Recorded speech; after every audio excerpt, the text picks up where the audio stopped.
The race is on. The race is on. I'm going to talk to you about Hebrew today. I'm super excited. I'm so glad to be back with you. It took a week off, but today the race is on. So much to share with you. Super excited. The race is on.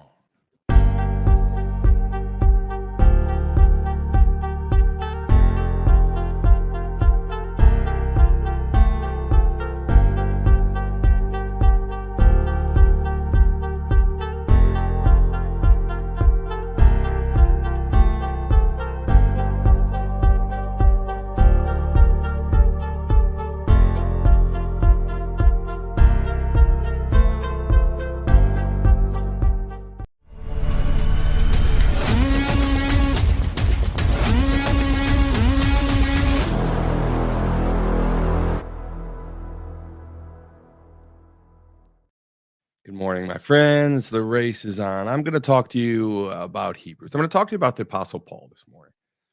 But before we get started, I've just got to thank everybody. I am actually back in Florida, the beautiful state of Florida. I'm not in Angola, Indiana right now in my studio there. I'm in my home studio here in Florida. And it's been quite the rigmarole. I flew in late last night, had a couple botched flights and the time and this and that, but we always land in Delta. Delta just seems to be like uh 1 million miles in I've never crashed. I had some crazy flights. I'll be honest with you. I flew in 1998, 1997. I remember flying um, to Atlanta to go to the Masters. I think it was 1997, to be honest with you. And the flight just, couldn't land. We were up and down, up and down, up and down, tumultuous tornadoes. And we literally went sideways once. The whole plane moved seemingly 100 feet to the right. And people were in everybody's laps and they were screaming and crying. We're going to die. I actually remember praying with the woman next to me, wondering if we were going to crash. Another time I remember landing in where was it? It was Detroit. It was Detroit.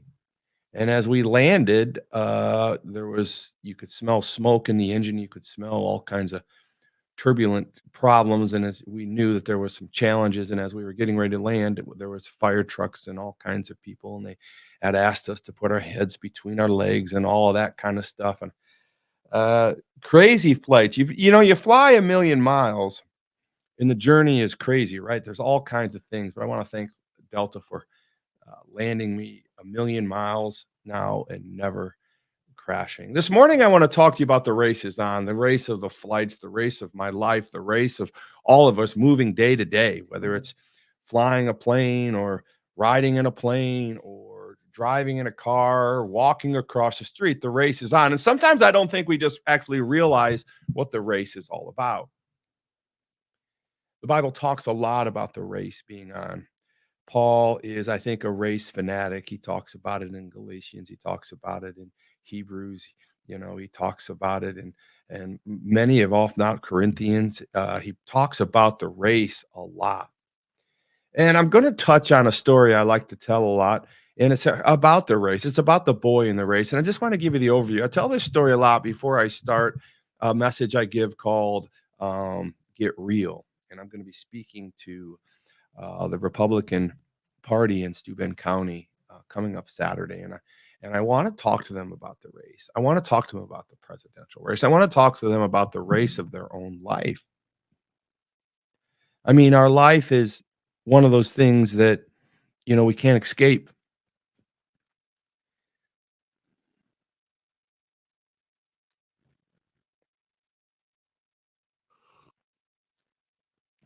There's just no way to escape our own life.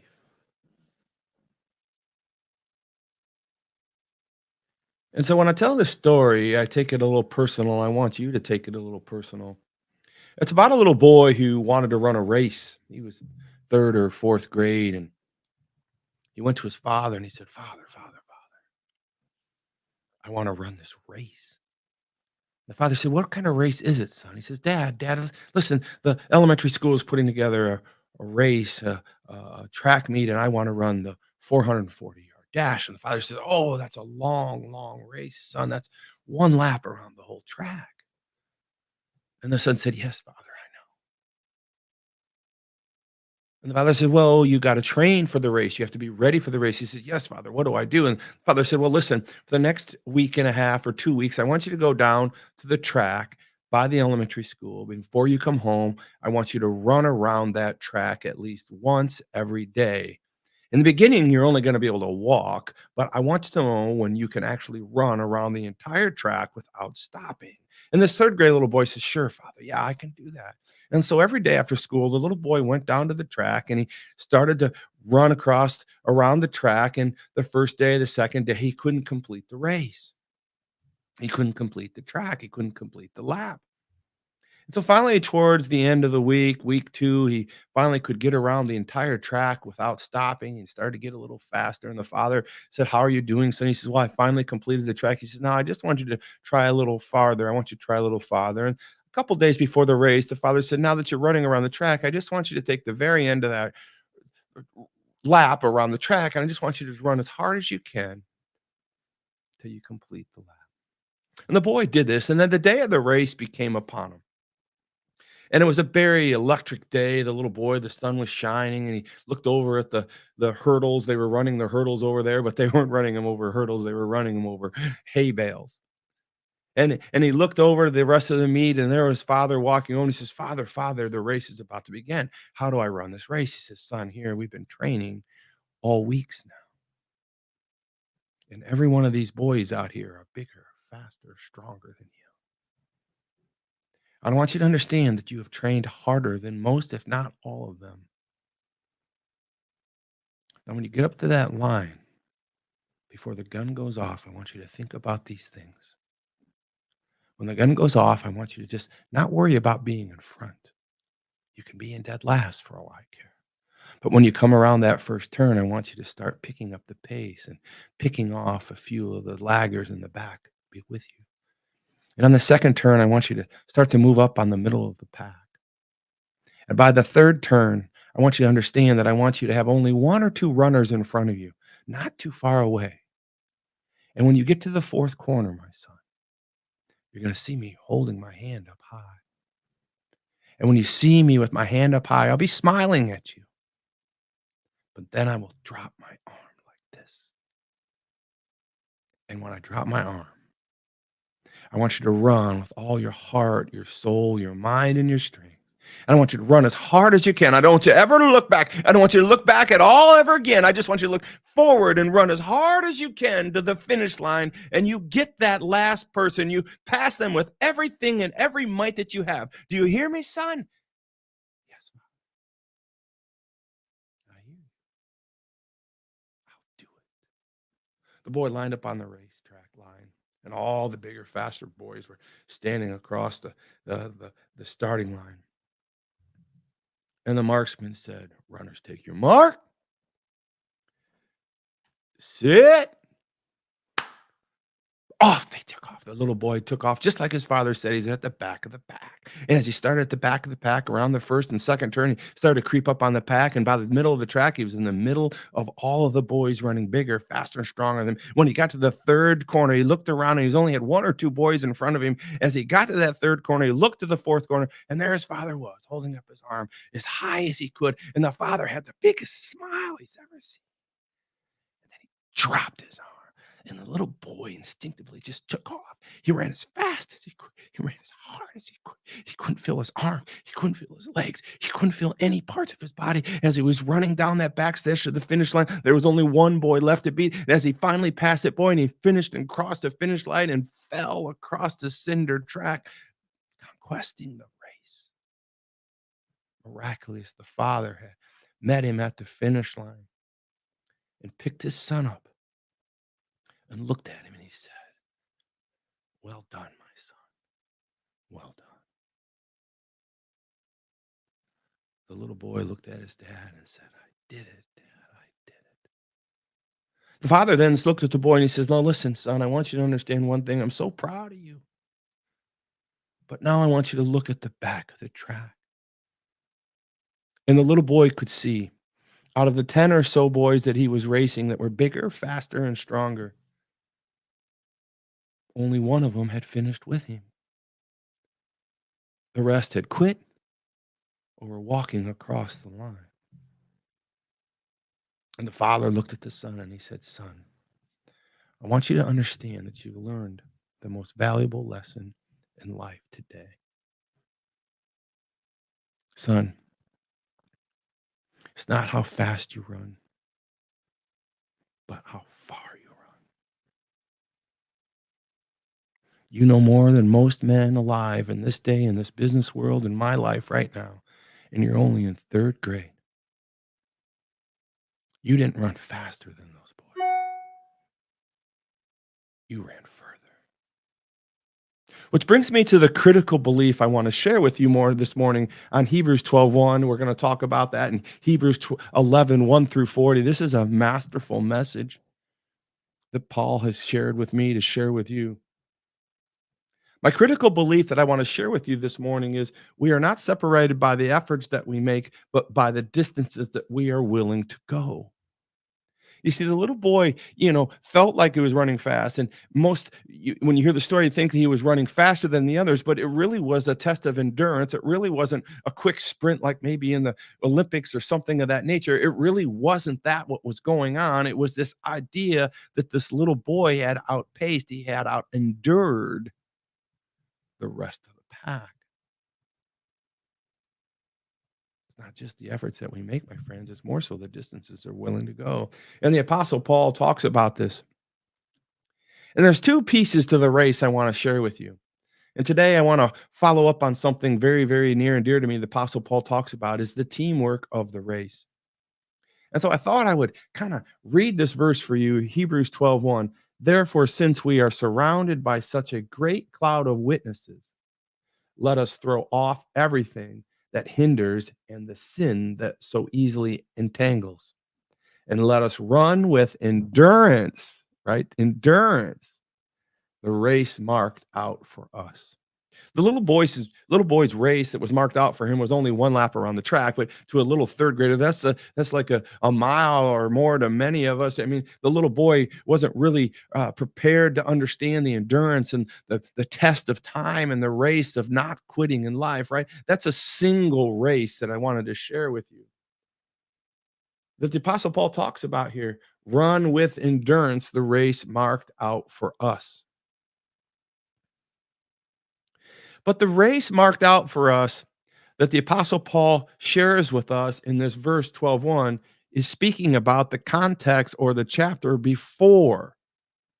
Therefore, that means before something has happened. He has said a statement that makes probably monumental sense to all of us. Therefore, all of that, then since we are surrounded by such great cloud of witnesses, what are you talking about, a cloud of witnesses? Therefore, since we are surrounded by such a great cloud of witnesses, something has just happened in the past. Such a great cloud of witnesses. Let us throw off everything that hinders and the sin that so easily entangles us from what? Running the race. And let us run with endurance. Let's not run for speed, but for endurance, the race that has been marked out for us. So I wanted to share with you this idea of a relay race, a race within a race, four races within a race.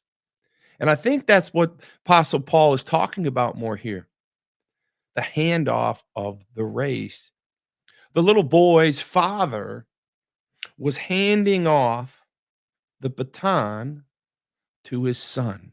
He was teaching him about endurance. He was teaching him that it wasn't the biggest, fastest, strongest boy in the race that would always win. It's generally the smartest, the one that's willing to go the endurance, one that had the legs, the ability to go further, the ability to go longer, right? The ability to not give up. Galatians 6:9. Do not give up, for we will reap a harvest. So do not grow weary in doing good. Do not give up. Therefore, so I wanted to just kind of show you the visual of a relay race and what Apostle Paul is doing here. and how this all kind of plays out with the way things work in life. So I wanted to give you this visual. This is the American Women's Olympic relay team. I just want you to see the timing and the endurance and the speed of all of this working hand tandem and tandem, and I'll draw a metaphor to it.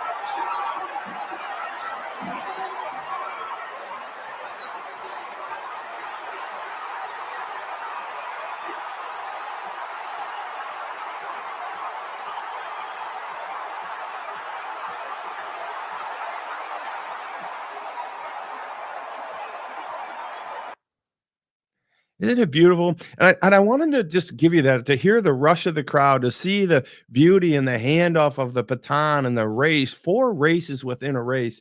And when I first read this scripture, therefore, since we are surrounded by such a great cloud of witnesses, let us throw off everything that hinders and the sin that so easily entangles us, and let us run with endurance the race marked out for us. Well, I quickly told you the story of the little boy in the race, which was one race with the boy. But the race of life is something that I really want to focus on, the father of the story of the boy. So the father was passing the baton to the son and taught him the secret of life, the secret of winning, the secret of success. And what I'm sharing with you right now is that we are not separated by the efforts that we make, but by the distances we are willing to go. There are a few of us, many of us, that are wired differently, that are understanding it's not only our efforts, but more so the distances that we're willing to go. And the little boy in the story ran further than the bigger, faster, stronger boys.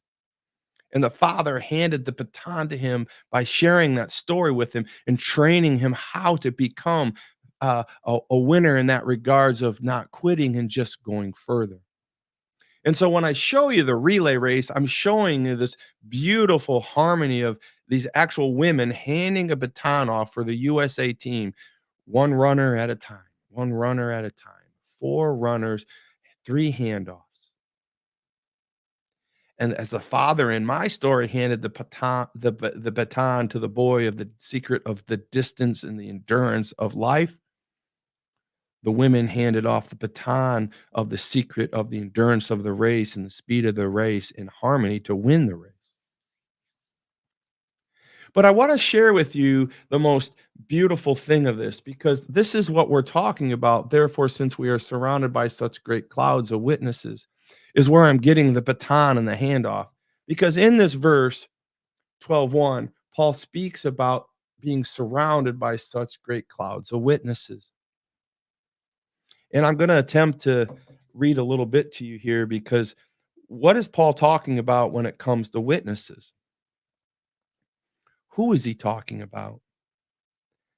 And I think it's important that we understand from a biblical perspective, from a business perspective, any type of learning perspective,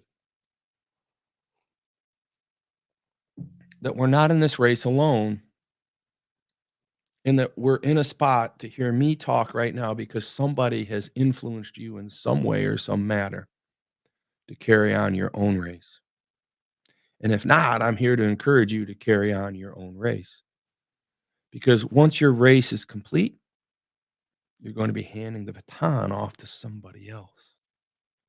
In a lot of cases, this baton that you're handing off not even knowing who you're handing it off to. Therefore, since we are surrounded by such a great cloud of witnesses. Well, what's Paul talking about, surrounded by such a great cloud of witnesses? These are the previous people from the even way back from this moment that had continued to hand the baton over time and time and time again, just like the relay race. Let me read this in Hebrews 11 for you. Faith in action. This is Paul recounting The baton being handed off time over time over time.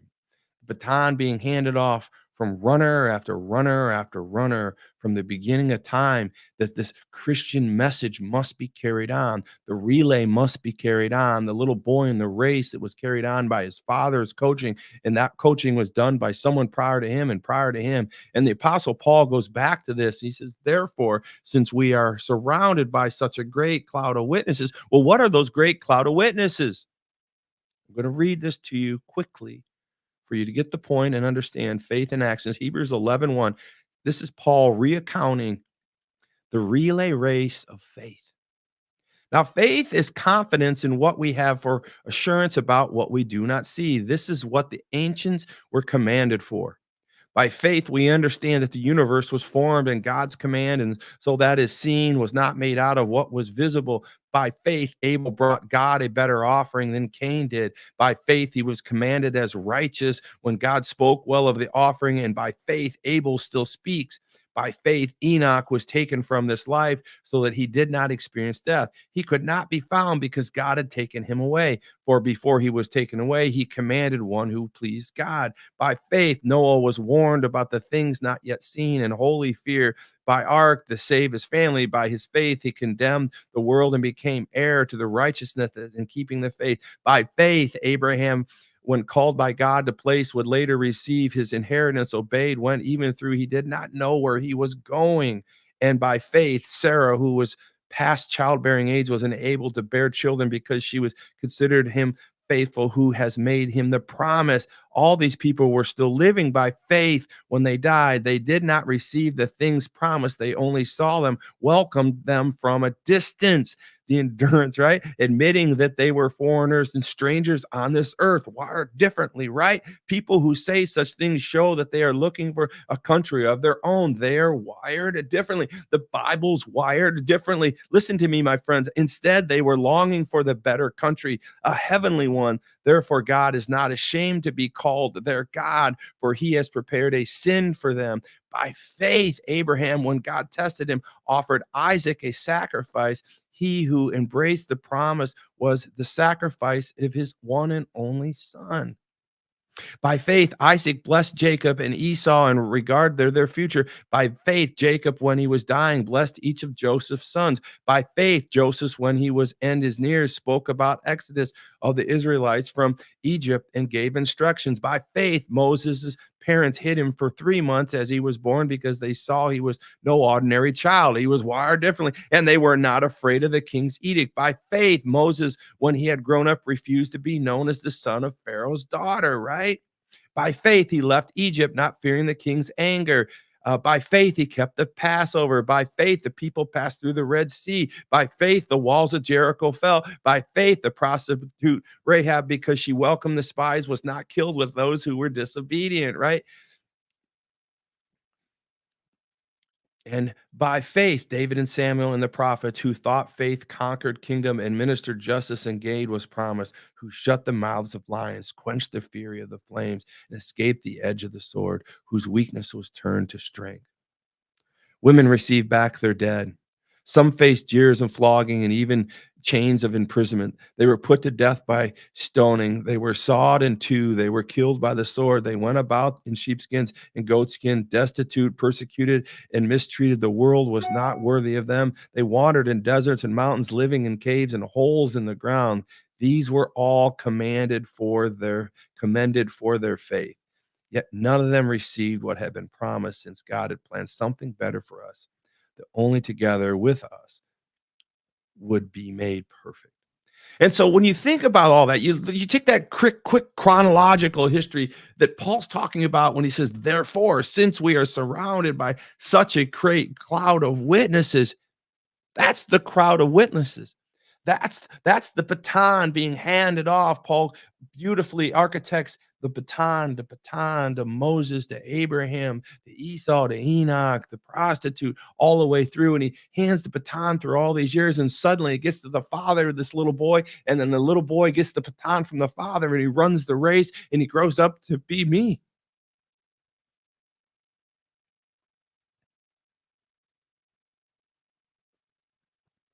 and I'm handing the baton off to you. Just a little show, just a little moment live.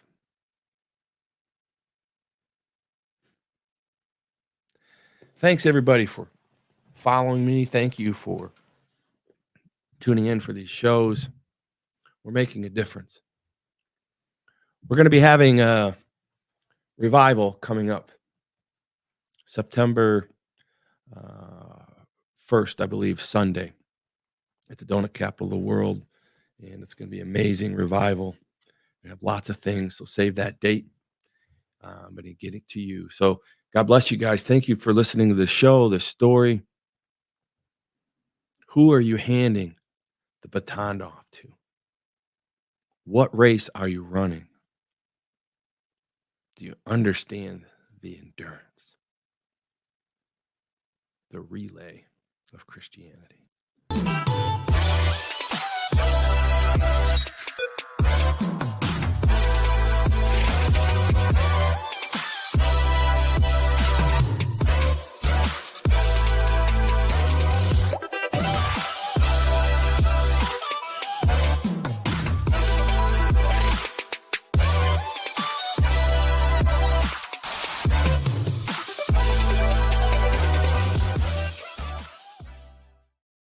Wired Differently America. Get to wireddifferently.com. Get there. I want to give a shout out to Mobile Social Media 365, my partner in all of this, Faith and Wired Differently, and all the social media and all the hype that we do. Mobile Social Media 365. If you need any type of social mobile help, get a hold of Chad over there. He's doing crazy, crazy things for me and all my brands. I want to make sure you all understand that Wired Differently is a mindset, a movement, a mission, and a ministry. And I want you to be a part of it. I want you to be passing on the relay of life. I want you to be handing off that baton. So get there, buy a t-shirt, show your faith. God bless you guys. I'll see you tomorrow morning from the beautiful Florida studio.